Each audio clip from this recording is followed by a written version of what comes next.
What's the degree of this term?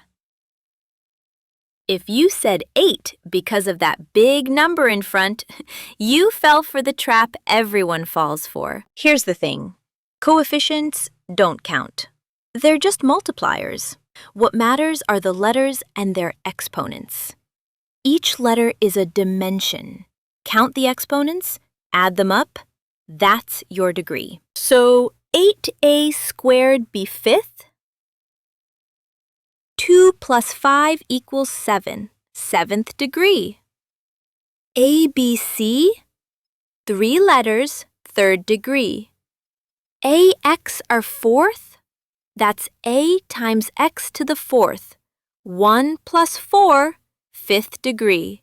See the pattern? Now you know something most people get wrong on tests. Coefficients? Ignored. Letters and exponents? That's your degree.